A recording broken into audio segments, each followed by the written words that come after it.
Well 8 of May यानी कि कल से नया आईपीओ लॉन्च होने जा रहा है जिसका नाम है टीबीओ टेक लिमिटेड। आज की इस वीडियो में इस आईपीओ के ऊपर इन डेप्थ चर्चा करेंगे, सारे जो इन डेप्थ एनालिसिस है वो करेंगे और जानेंगे कि क्या इस आईपीओ में इन्वेस्ट करना चाहिए या नहीं, कितना ग्रे मार्केट का प्रीमियम चल रहा है, सब कुछ इन डेप्थ चर्चा करेंगे आज की इस वीडियो में। साथ ही साथ जो मंडे को डे 1 का जितना भी ग्रे मार्केट का प्रीमियम और सब्सक्रिप्शन चल रहा है इंडियन जिन लिमिटेड का, उसके ऊपर भी हमारे आज की इस वीडियो में नजर रहेगी। तो बस छोटे से इंट्रो के बाद शुरू करते हैं इस वीडियो को। So let's begin.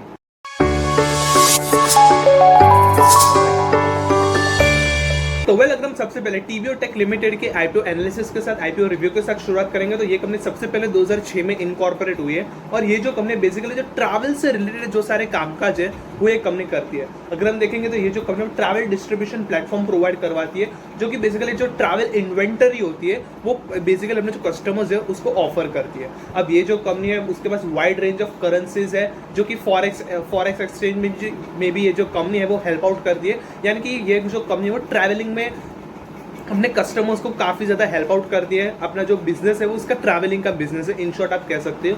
ये जो कंपनी है उसका ट्रैवल बिजनेस का जो जितना भी काम का जो वो सप्लाई का वो सिंप्लीफाई कर देती है for businesses for supplier such as hotels, airlines, car rentals, transfers, cruises, insurance, rail companies and others. साथ ही साथ जो इसके रिटेल कस्टमर्स है जैसे कि travel agencies, independent travel consultants, corporate customers और साथ ही साथ जो टूर ऑपरेटर्स होते हैं, ट्रैवल मैनेजमेंट कंपनीज होती है, ऑनलाइन ट्रैवल कंपनीज होती है, सुपर एप्स, लॉयल्टी एप्स, ये सारे के सारे जो कस्टमर्स, ये सारे के सारे जो लोग हैं, ये सारे के सारे जो एजेंसीज हैं वो इस कंपनी की कस्टमर बेस में मानी जाती है। यानी कि ये कंपनी काफी ज्यादा फैली हुई कंपनी है। अगर हम इसके फाइनेंशियल्स भी आगे देखेंगे, इस कंपनी के फाइनेंशियल्स भी काफी तगड़े नजर आ रहे हैं। तो हाल फिलहाल अगर हम कंपनी डिटेल्स पर ये फोकस करेंगे तो ये जो कंपनी है बेसिकली एक प्लेटफॉर्म है जो कि इनेबल करती है sellers to show and market their inventory. यानी कि ये कंपनी बेसिकली एक प्लेटफॉर्म प्रोवाइड करवाती है जहां पर सारे के सारे जो टूर मैनेजर्स है, ट्रैवल एजेंसीज है, वो अपने जो इन्वेंटरी है उसे सेल कर सकती है।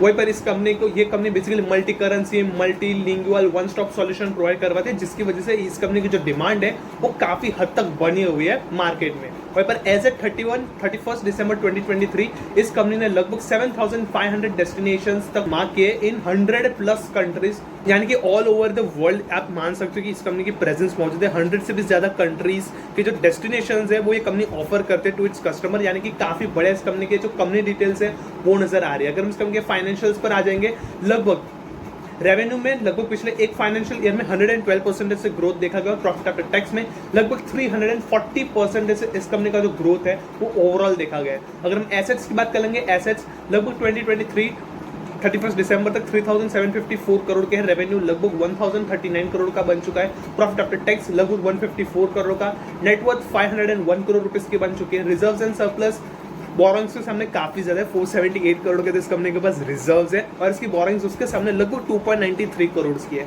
तो कहीं ना कहीं अगर हम देखेंगे तो ये कंपनी के फाइनेंशियल्स भी काफी सही नजर आ रहे हैं। पिछले एक साल में काफी बड़े तरीके से फाइनेंशियल ईयर वाइज में ग्रोथ हुए इस कंपनी की और पिछले 1-2 साल में 2-3 साल में अगर हम देखेंगे ओवरऑल एनालिसिस काफी सही नजर आ रही है कंपनी टू इन्वेस्ट। वही अगर हम की परफॉर्मेंस इंडिकेटर्स के ऊपर नजर डालेंगे, लगभग 9,990 करोड़ के मार्केट कैप पर ये कंपनी लिस्ट होने जा रही है। रिटर्न ऑन नेटवर्थ की बात कर लेंगे, 30% इसकी रिटर्न ऑन नेटवर्थ है। Price to book value ratio देख लेंगे 18.66 का नजर आ रहा है। अर्निंग्स पर शेयर की बात करेंगे, आईपीओ लॉन्च होने से पहले 14.25 का है, आईपीओ लॉन्च होने के बाद 18.93 का बन जाएगा। वहीं पर price to earnings ratio IPO launch होने से पहले 64.58 का है, आईपीओ लॉन्च होने के बाद 48.6 का बन जाएगा। आगे बढ़ेंगे, इस कंपनी के आईपीओ डिटेल्स के ऊपर नजर डालेंगे। कल से यानी कि 8 ऑफ मई से इस आईपीओ की ओपनिंग होने, 10 ऑफ मई तक ये आईपीओ ओपन रहेगा। ₹1 की इसकी फेस वैल्यू रखी गई है, 875 से 920 रुपीज का इसका प्राइस बैंड रखा गया है। एक लॉट में आपको 16 शेयर्स मिल जाएंगे। टोटल इस कंपनी का जो इश्यू साइज है वो लगभग 1,550 करोड़ रुपीस का है, जिसमें से जो फ्रेश इशू है वो लगभग 400 करोड़ का है और लगभग 1,150 करोड़ रुपीस का जो इश्यू साइज है वो ऑफर फॉर सेल निकाला गया है। यानी कि आप कह सकते हो ऑलमोस्ट जो 30% या फिर 20% जो है वो फ्रेश इशू है और जो बाकी 80% का जो इशू साइज बचता है वो ऑफर फॉर सेल निकाला गया है। वहीं पर लिस्टिंग इस कंपनी की बीएसई और एनएसई में होनी है। अलॉटमेंट्स आपको 13 ऑफ मई को मिल जाएंगे, वहीं पर 14 ऑफ मई को इस रिफंड्स आपको मिल जाएगा और शेयर्स आपके डीमैट अकाउंट में क्रेडिट हो जाएंगे और 15 ऑफ मई को इस कंपनी की लिस्टिंग होनी है। आईपीओ लॉट साइज की बात कर लेंगे, एक लॉट में रिटेल कैटेगरी में मिनिमम आपको 14,720 रुपीज इन्वेस्ट करने पड़ेंगे, मैक्सिमम आप 1,91,000 रुपीज इन्वेस्ट कर सकते हो। HNI कैटेगरी में मिनिमम आपको 2,06,000 रुपीज इन्वेस्ट करने पड़ेंगे। प्रॉपर होल्डिंग की बात कर लेंगे। IPO लॉन्च होने से पहले 51.26% की है। IPO लॉन्च होने के बाद कितनी रह जाएगी प्रमोटर होल्डिंग, वो हाल फिलहाल डिसाइड नहीं की गई है कंपनी के द्वारा, यानी कि आप कह सकते हो कि शो नहीं की गई है कंपनी के द्वारा। वेल अगर हम आगे बढ़ेंगे, इस कंपनी के GMP के ऊपर नजर डालेंगे। 530 रुपीज का GMP चलता हुआ नजर आ रहा है। 920 रुपए की इस कंपनी की एस्टिमेटेड जो IPO प्राइस है वो रखी गई और एस्टिमेटेड लिस्टिंग गेन्स हाल फिलहाल ये IPO अभी तक ओपन भी नहीं है। 6 मई का हम आपको डेटा बता रहे हैं। लगभग 57% के एस्टिमेटेड लिस्टिंग गेन्स मिल सकते हैं। साथ ही जो 1450 रुपीज का एस्टिमेटेड लिस्टिंग प्राइस बताई जा रही है इस कंपनी की, तो ओवरऑल अगर हम ओवरऑल देखेंगे तो ये कंपनी काफी सही नजर आ रही है। अगर हम आगे बढ़ेंगे, इस वीडियो के दूसरे सेगमेंट पर जंप करेंगे जो कि इंडियन जिन IPO लिमिटेड, या अगर हम सब्सक्रिप्शन के ऊपर नजर डालेंगे तो पहला दिन अगर हम देखेंगे काफी धुआंधार बीता है। पहले दिन पर ये जो IPO वो 1.70 टाइम सब्सक्राइब हो चुका है already. Anchor investors 1 time subscribe हो चुके हैं। QIB category 0.5 times. अगर हम देखेंगे NII कैटेगरी 4.24 टाइम सब्सक्राइब हो चुकी है। रिटेल कैटेगरी 1.56 टाइम्स और एम्प्लॉय जो है 1.41 टाइम सब्सक्राइब हो चुके हैं। टोटल ये जो IPO 1.70 टाइम सब्सक्राइब हो चुका है। लगभग आप कह सकते हो कि 2 करोड़ 86 लाख शेयर्स के लिए जो IPO था वो पूरा निकाला गया था, जिसके अगेंस्ट में 4 करोड़ 86 लाख रुपीस के 86 शेयर्स के लिए ऑलरेडी बिड्स आ चुके हैं। यानी कि आप कह सकते हो कि ये जो IPO वो ऑलमोस्ट अब 2 टाइम सब्सक्राइब हो चुके हैं, यानी कि पहले दिन पर ओवर सब्सक्राइब कैटेगरी में जा चुका है। वहीं पर अगर हम इस कंपनी के GMP के ऊपर हाल फिलहाल के नजर डालेंगे तो इस कंपनी का GMP हाल फिलहाल काफी तगड़ा चलता हुआ नजर आ रहा है। अगर हम देखेंगे लगभग 252 रुपीज का हाल फिलहाल का GMP चलता हुआ नजर आ रहा है। माना पिछले दिन पर 262 रुपीज का था, लेकिन अभी भी लगभग 50% से ऊपर की एस्टिमेटेड लिस्टिंग गेन्स इस कंपनी में मिल सकते हैं। 704 रुपीज का एस्टिमेटेड लिस्टिंग प्राइस बताया जा रहा है। अभी भी GMP हाँ डिक्रीमेंट हुआ है, ड्रॉप आया है, लगभग 252 रुपीज का 10 रुपए का ड्रॉप आया है, लेकिन फिर भी इस कंपनी की जो ग्रे मार्केट में डिमांड है वो काफी सही नजर आ रही है। सो वेल कहीं ना कहीं आशा करते हैं इस वीडियो में दी गई से जानकारी लगभग TBO टेक लिमिटेड जो कि काफी सही काफी शानदार नजर आ रही है कंपनी। अगर हम देखेंगे ओवरऑल इस कंपनी का मार्केट कैप भी काफी शानदार है, मार्केट में प्रेजेंस भी काफी बढ़िया है। IRCTC बड़े बड़े जो होटल के जो बड़े बड़े सेगमेंट्स है,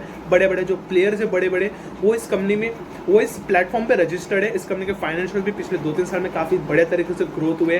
वहीं पर इस कंपनी का GMP बिक्री ग्रे मार्केट में इस कंपनी की जो डिमांड है वो भी काफी शानदार नजर आ रही है। तो अगर हम ओवरऑल देखेंगे तो ये कंपनी काफी सही नजर आ रही है। To invest TBO tech limited 8 मई यानी कि कल से इस IPO की ओपनिंग होनी है। इस IPO से डे 1, डे 2 और डे 3 जो लिस्टिंग डेट की स्ट्रेटेजी है वो सारी की सारी अपडेट्स आपको इसी चैनल पर मिल जाएगी। तो इस वीडियो को लाइक और चैनल को सब्सक्राइब करना मत भूलना, और अगर आप नहीं करोगे तो अपना ही नुकसान कर बैठोगे। तो जल्दी से इस वीडियो को लाइक और चैनल को सब्सक्राइब कर लीजिए ताकि ऐसे ज्यादा वीडियोस की जानकारी आपको रेगुलरली हमारी तरफ से मिलते रहे। तो वेल मैंने अंशु परीख मिलता हूँ आपसे कल अगले वीडियो में। तब तक के लिए अपना ध्यान रखिए, अपने पोर्टफोलियो का ध्यान रखिए। वेल मिलते हैं कल ऐसे ही मजेदार से कल अगले वीडियो में।